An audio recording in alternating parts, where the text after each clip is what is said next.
So I've had this for a fair while now, and this is going to serve as a long-term use review, um, or should I say lived with review. All in all, it's a great little quad. It's one of those things you love to hate or hate to love. Um, the hardware is great in it, beta flight, the flight controller, everything like that. But there are certain things that drive me insane with it, to the point of wanting to do other stuff. I don't know quite where to start then. I've probably already put a little bit of a flight video of what is capable of preceding this part of the video, and I expect I'll put a load on the end of it, but I thought I'd give it a bit of a review before I cane the hell out of it tomorrow and the days coming before I strip it down and breathe new life into the parts that deserve it. Okay, first and foremost, the camera is good for the fact that it is able to send the video signal to the flight controller and then have the OSD sent back. It's great in perfect conditions, being pure sunlight, blue sky, bright conditions. However, you get to an overcast day or the sun a bit low in the sky and it's absolutely horrific. I've had to tape up here. Obviously I don't want the antenna grounding out on the frame itself. Other things to mention: the battery strap is absolutely pathetic. It just doesn't even stick to itself anymore. It just can't even hold its own weight. There's some mods that I've done to it to circumvent that, with the help of a few people online, that I will mention shortly. I've got a list of pros and cons to go through. I think first and foremost, what I shall do is show you one major problem that could be misconstrued as a Beck problem and so forth. Welcome to OpenTX. So I'll load up my Tranis. It's already on Aurora 90. I'll just plug a little battery in here quick.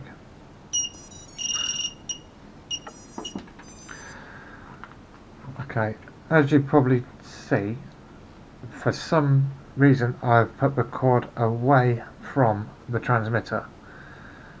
Now watch this. Telemetry lost. Telemetry recovered. RSSI critical.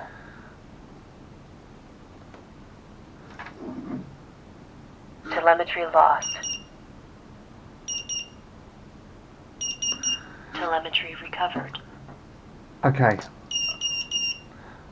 as you kind of gathered, for some weird reason I assume the RSSI output on the receiver board on the stack on top outputs a voltage at maximum RSSI that is over spec for the flight controller to receive, hence sending it into a power cycle.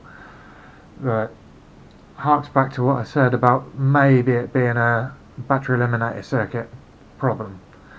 I haven't really experienced that. However, originally it was said, oh, the lights are causing it and so forth, but I believe that there's a couple of other things like what you've just witnessed. I'll just do it again just for RSSI critical. It's absolutely repeatable and anyone's welcome to try. Okay, moving on to, well, I've got it plugged in. Setup. Obviously I have it armed on a switch. Flight mode's on another switch. And most importantly, on a third switch I have LEDs configured and a buzzer for being lost. I don't need the LEDs on if I'm flying first person view, but it's nice to, if I crash in long grass, buzzer and lights on, and obviously if it goes into fail safe, the lights light up. Lost. Telemetry recovered. So with that, I think that's all I need to do for while it's powered up. Let's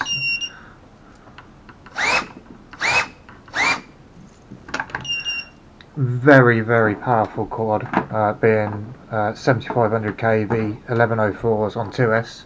RSSI critical. Telemetry lost. And that was intentional. So other than changing how the modes are set up, aux 1 is arm and disarm, aux 2 is changed from angle mode to acro and acro with air mode, and aux 3 is just enable LEDs, and then aux 3 stage 3 right down is LEDs enabled with buzzer. It's quite straightforward. That's all I've done to change the configuration, other than I think in the OSD out in the field I up the super rates a tenth. I forget what they were. I think it was 1.7. I upped them to 1.8 or something. But that's just how I like it, and it flies great with the super rates knocked up a little bit. Let's go through the pros. The performance is staggering for what it is. Absolutely brilliant. It's a very heavy frame for its class. It's bloated, but it still performs very well. The protection, the ducts help.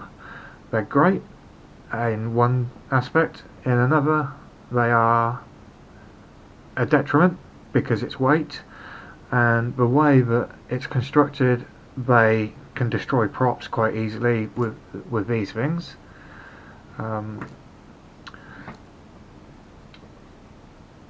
OSD is, I'm not one for OSD, but it's good to have. It's purely for the flight timer. The battery voltage and the milliamp hours used, the scaling is way off as default, but you can dial that in over time. The VBAT scale you can dial in on the OSD, which is perfect. However, the current usage you have to do via the configurator, which means plugging it in via USB. One major thing in its pro column that I found, other than having to have your own transmitter and goggles, it is a complete bind and fly package. Comes with a battery, the quad is ready to go straight out of the box, spare props, and surprisingly it comes with a balance charger that does 2S and 3S, so it will translate to other models as well, which is always good. So a little Brucey bonus. Let's have another look. The price for what it is quite good. I've said it a few times, the stack is absolutely brilliant. I believe it's D-Shot. I think they're 20 amp 4-in-1 ESC. That's great. The flight controller, sublime, handles everything, no problems. The buzzer, very loud. The WS2812 LEDs, they're nice and bright if you need to use them. What else is there to say? I think the flight performance speaks for itself as a pro. Moving on to the cons. One more pro. The batteries. They are very, very good, and I think they are very well binned, being ATC. I don't think they are ATC, but I think they are top drawer batteries. Um, I haven't had any problem with them. They come down cool. Um, they don't sag, so that's another pro. You've already seen one of the cons. The RSSI overvolt. Can you live with it? Yeah. Is it a bit concerning? Yeah. Nothing to worry about. The another con is the frame design itself. As I've mentioned before, the props, you get strikes that it's within a wafer of the alloy duct mount. Same can be said, the duct mount, the duct, you have to take it all apart to get to the USB port. That's just stupid, sadly. However, once you get it configured, you don't really need to go into it, but it's nice to go in and tweak. You know, you update to the latest flight controller firmware. I haven't even been bothered to go back in and adjust the scale of the amp usage, just for the simple fact it's hassle, and I can live with it with the amount of time I fly. On all my batteries, 3 minutes, come in and land, batteries are good. One other con could be the back, according to the community. I haven't experienced it. If you're worried about it, just disable the LEDs. You can actually do it through the OSD. I'll put it up on the screen here, what combination it is to enter the OSD. Duct mounts, yeah, we've addressed those. To circumvent that, if you want to stay with a ducted thing, which I do want to do, however, the frames just, for me, I just can't live with it.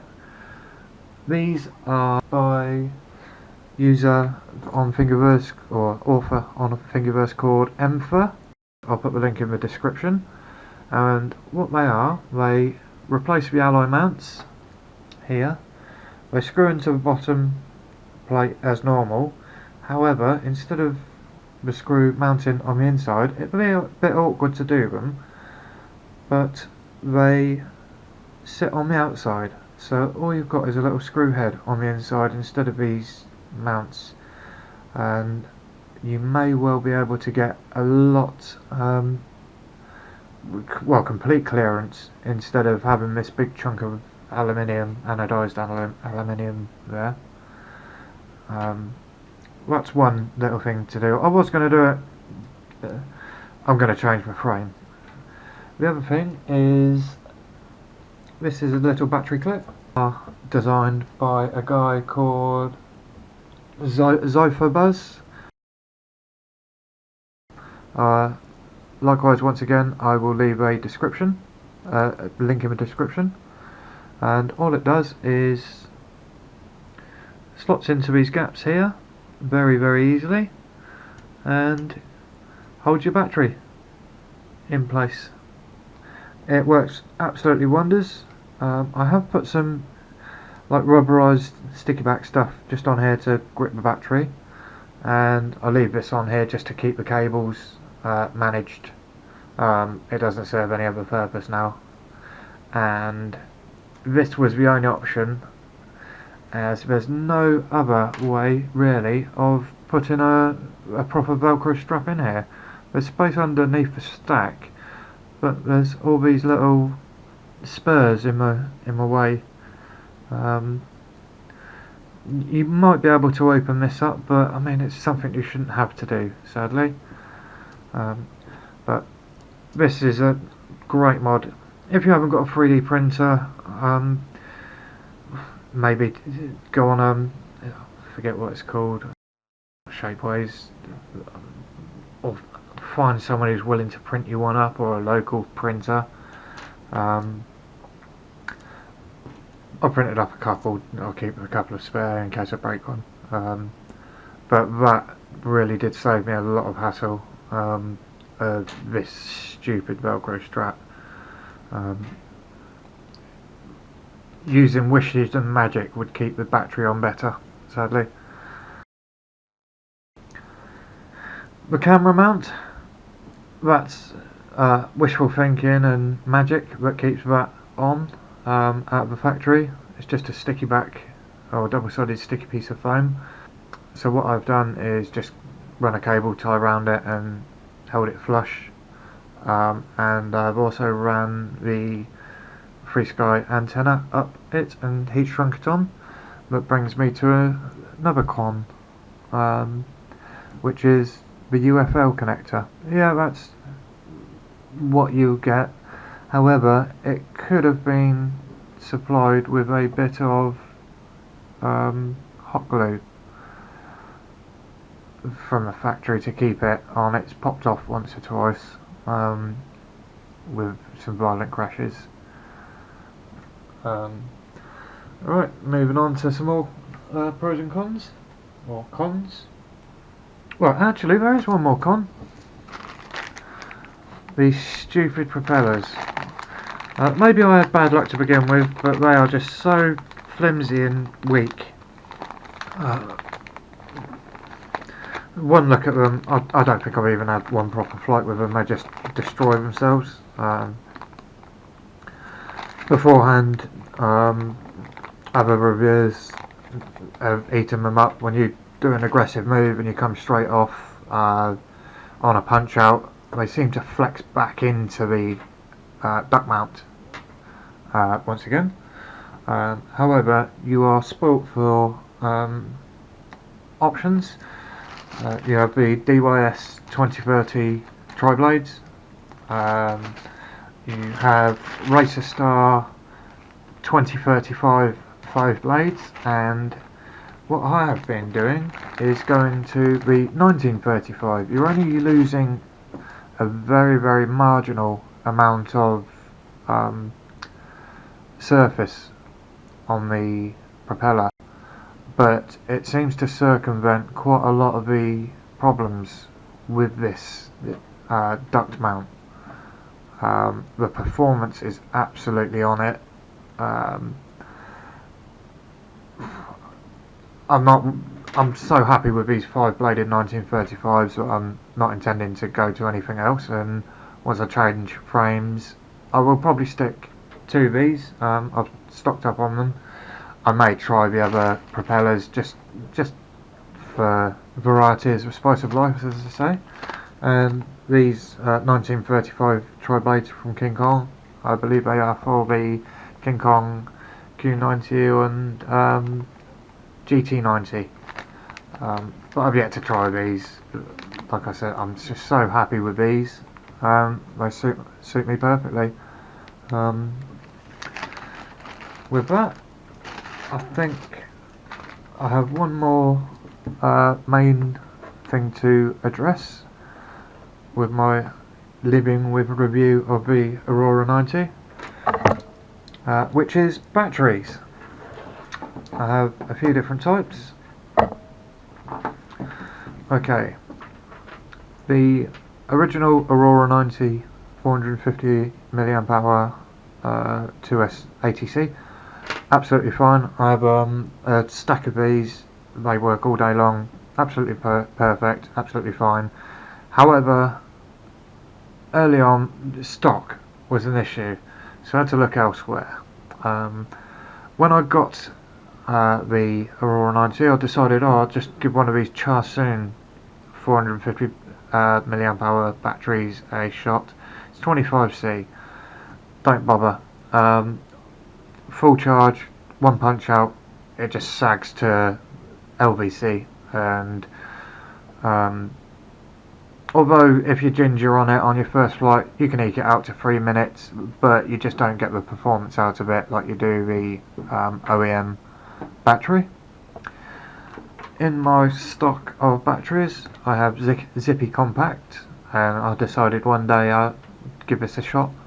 I use these on my bonsai wing, and they do fine for that, but I thought, okay, I'll give them a shot. They're 500 milliamp hour to cell 25C.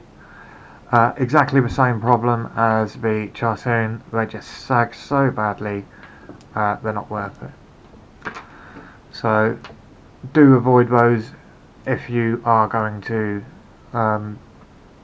use them on the Aurora 90. It is quite power hungry, like amp wise. The best of the bunch are these Dual Sky Eco 400s. They are 30C. A friend of mine and myself have got a big stock of these, and between our little micro brushless quads, they do absolutely fine. I can't really choose between either of these. They both give me pretty much identical performance and near identical flight times.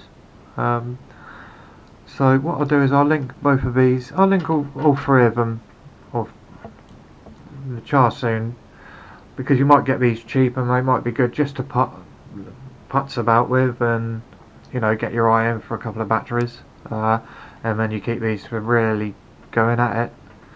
But yeah, I can genuinely endorse these two batteries for this quad.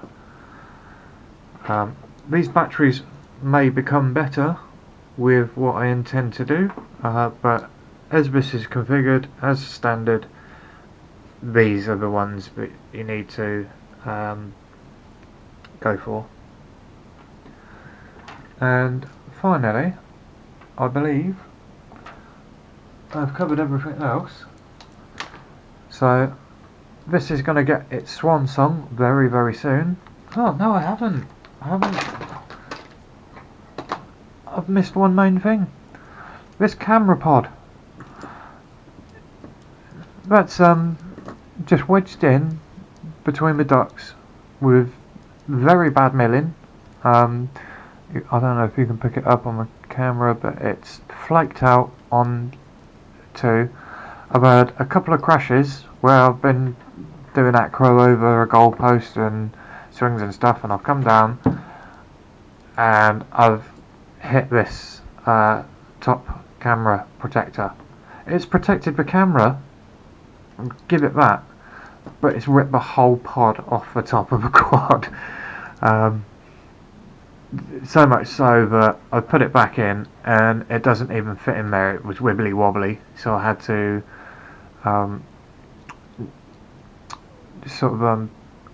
scrape up this so I could wedge it forward more. And what I had to do is wedge cable ties. I had to chock it with cable ties, and obviously I've cut it down. It's a good solution and it stayed on, but you would think something this small, what is it?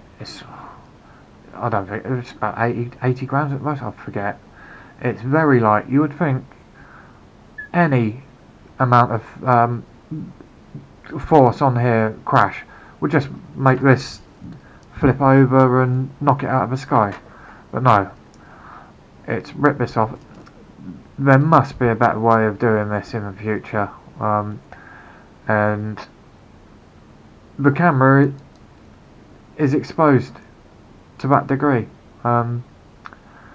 because if you take an impact here, down here, upside down, your pod's coming off and your day's done, for the most part.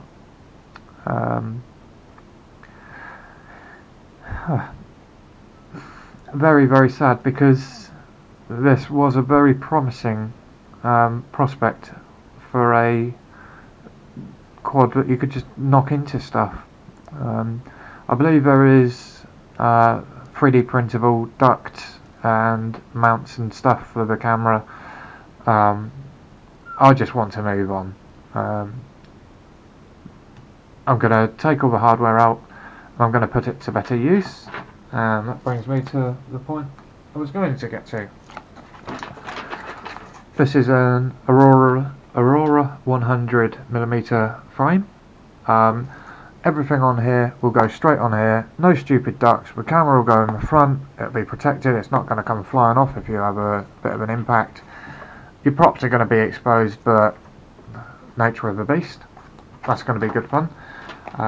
Yet to decide if I'm going to put the components in there. The next frame I have, this is an awesome E90 3K frame. It's very streamlined, light.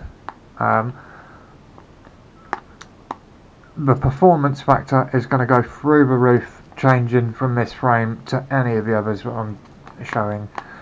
The frame here for the Aurora 90 is twice the weight of the Aurora 100 frame, so that's going to save a lot of weight to bring out the performance.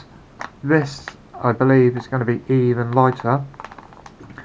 However, the way you build it, the stack is part of the structure that mounts the top plate, and I don't know if there's going to be enough clearance from the arms for the camera that I intend to put in here, which will not be that camera eventually, which we will get to. I have one more frame, which is, it's an X2 Elf. I believe it's the X88. It's much like the Aurora 100 frame. It's a little bit bulkier than the awesome E90. I think any three are going to be great prospects for the hardware that's coming off this Aurora 90.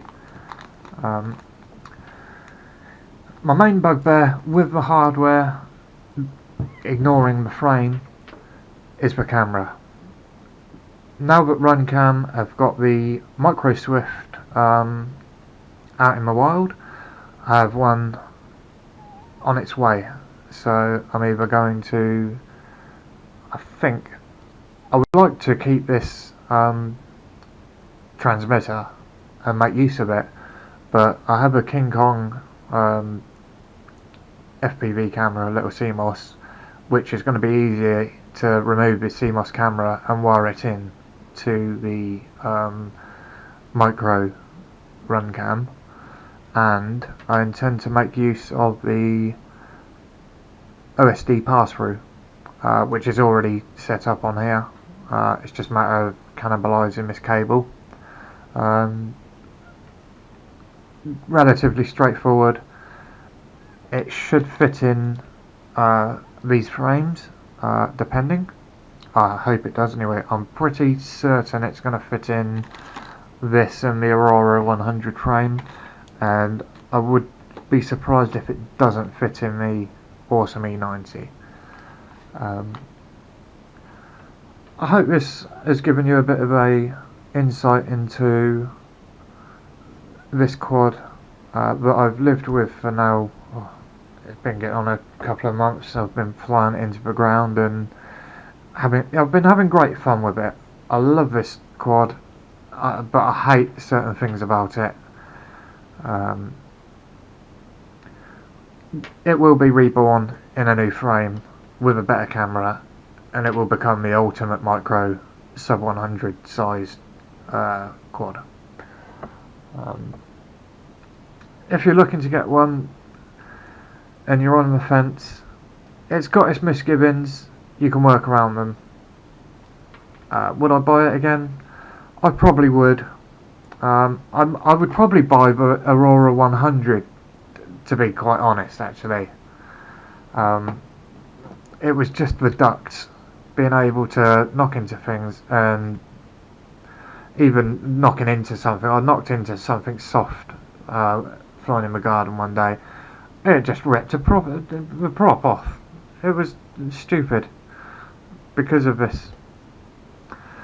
I will leave you with some flight footage of this getting its last supper. Thank you for watching. I hope you've enjoyed it, and keep an eye out. I'll do a unboxing little preview of these frames before I decide which one this stuff's going in. Get one, they're great fun, especially if I haven't got much space around.